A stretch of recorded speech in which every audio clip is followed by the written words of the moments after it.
The room is still. Not empty, still. Morning light rests on the wood floor in long pale bands, and Morgan Freeman sits inside it as if the hour has chosen him. 8 to 9 now. The hands that once seemed carved from certainty move more carefully. The fingers pause at the lip of a coffee cup. The shoulders carry less force than they used to, but more history. Much more. There are rooms a man can fill with his voice. He has done that for half a century. Filled theaters, filled living rooms, filled the private, dark inside strangers who needed a guide through sorrow, fear, wonder, prayer. But age does something strange to a famous voice. It keeps its power. It loses its company. The house hears it now. The walls hear it. The glass hears it. The man in the chair hears what is missing more than what remains. And somewhere inside that silence lives a young woman he called his granddaughter. Edina. Bright. Gifted. Gone in a way no family should have to speak aloud. Her name does not arrive like thunder. It arrives like old pain does. Quietly. From a corner. From nowhere. From everywhere. People like to imagine that grief makes a sound. A cry. A breaking plate.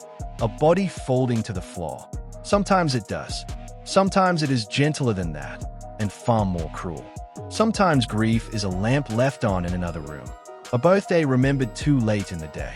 A sentence that never makes it past the teeth. He spoke when he had to. He said the world would never know her artistry and talent, how much she had to offer. He said her star would continue to shine in the hearts and prayers of those who loved her. It was dignified, brief, barely enough for the size of what had been taken. People BBC, but there are losses that do not end when the statement ends. There is something older people recognize at once. The look of a person who has learned how to carry the unfixable. Not cue it, not explain it, carry it. And there is one part of that burden the cameras never hold for long.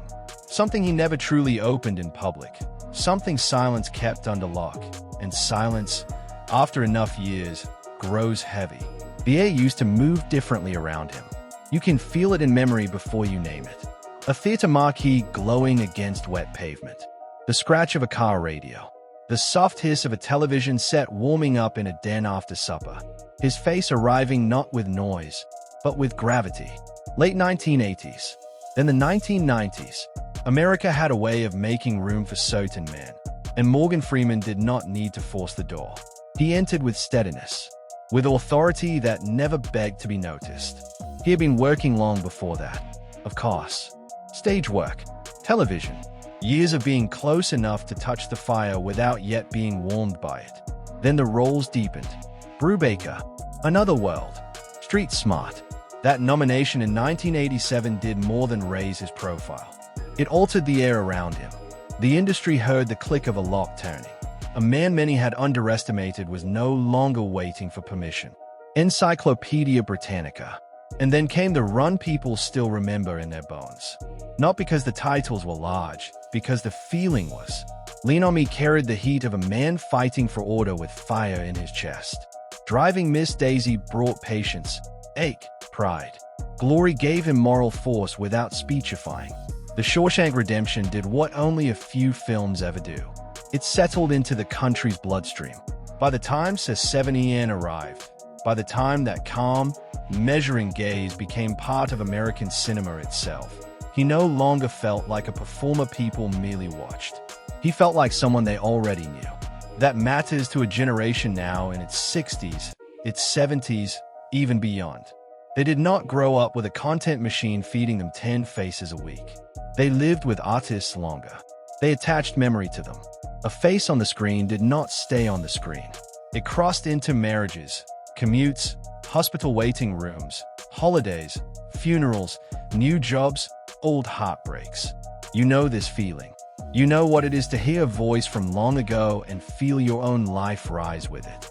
The person you were, the person beside you on the sofa, the cheap lamp in the corner, the bills on the table. The hope you had not yet admitted was fading. We do not simply remember stars. We remember who we were when they seemed to understand us. And while all of that was building around him, while America was placing him somewhere close to trust, private life kept moving by its own harsh weather. Fame does not suspend the ordinary wounds. It only hides them in better lighting. He had children. He had marriages. He had the long, imperfect labor of family, which is to say he had what everybody has, only under a brighter lens. People magazine would later note the 4 adult children in his life and the large circle of grandchildren and great-grandchildren that came after. A wide family, a full table, at least in theory. But every family has rooms strangers never enter, histories that do not fit in an award speech, distances that cannot be solved by success. People. And then there was Adina, a young woman raised close enough to his life that the bond was not performative, not ceremonial. She studied acting. She was building something of her own. Not his echo, her own path. There's a special tenderness in watching the young reach toward the same craft without trying to become your duplicate. You can imagine the pride in that. Small, deep, unannounced. That is the kind of happiness people rarely photograph well.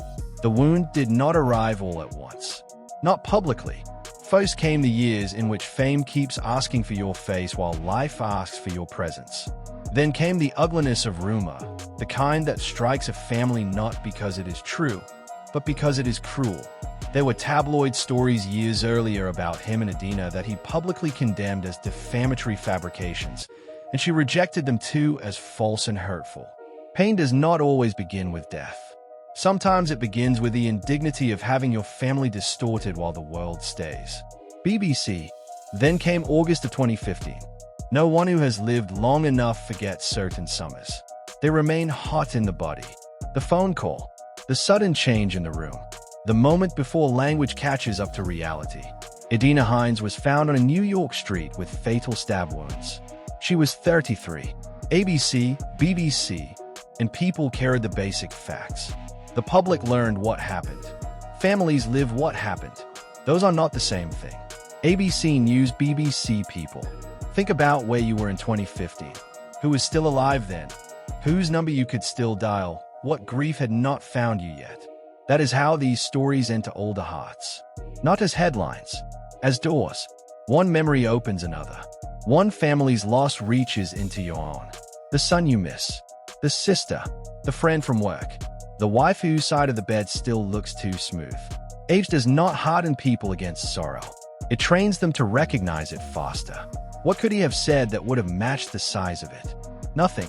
That may be the truest and most terrible part of public mourning. The world asks for words exactly when words become useless. He gave the world what grace would allow. He thanked people for their love and support. He honored her artistry. He said what a man can say when the larger truth is unspeakable. BBC people. And after that, the quiet did what quiet always does. It settled in. It began reshaping the furniture of ordinary life. Not just holidays. Not just anniversaries. Random Tuesdays. The spare hour before dinner. The drive no one mentions. The old photograph found in a drawer while looking for something else. This is where viewers often search for confession. A statement. A late interview where a man opens the chest and names every regret sitting inside. But life is not arranged for our dramatic satisfaction. Some people do not confess in paragraphs.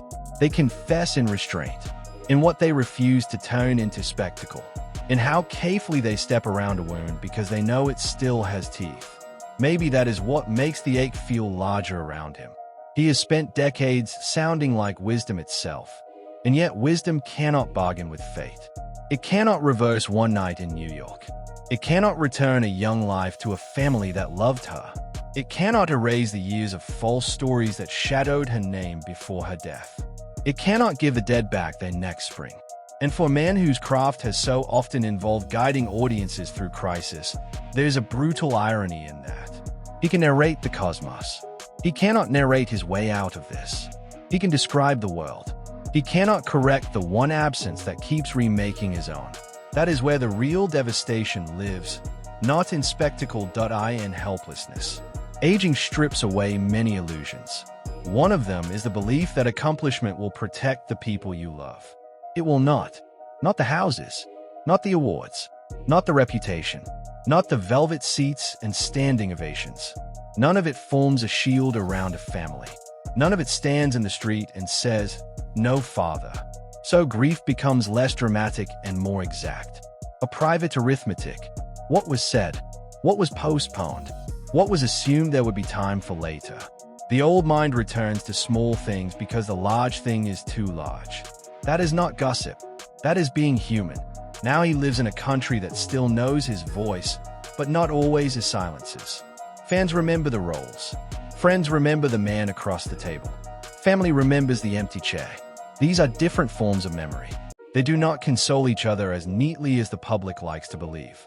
By 2026, the world around him is changed beyond recognition. Some colleagues are gone. Some directors gone. Some great conversations buried with the people who once held them. Entire eras have slipped under the earth. He remains. That is its own kind of loneliness. The last survivors of any age carry a difficult honor. They remember what others no longer can.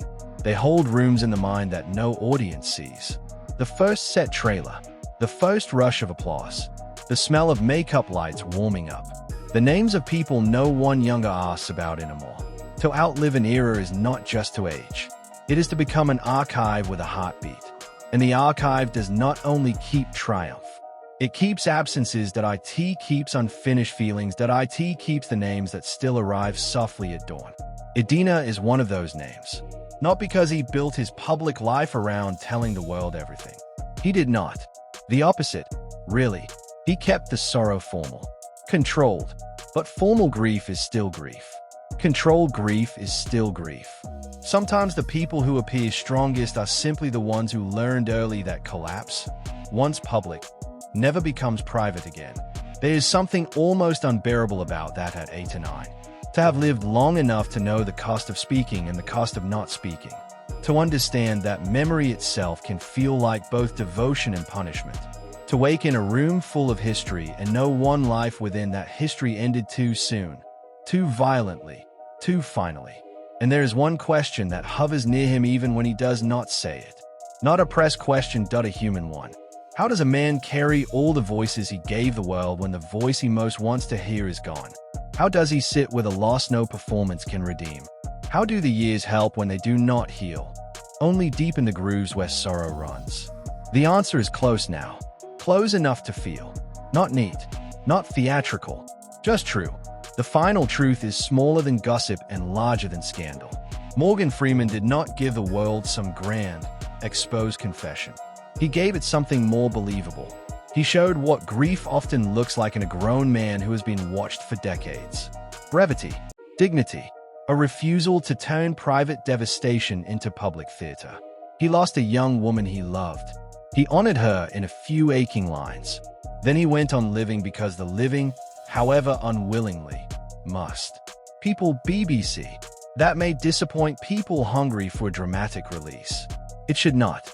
There's courage in not performing pain for strangers. There's honesty in admitting, without saying much at all, that some wounds cannot be arranged into a lesson. Her death cost him what every death cost the ones left behind. The future they had unconsciously written around the person who is no longer there. Birthdays that would have happened.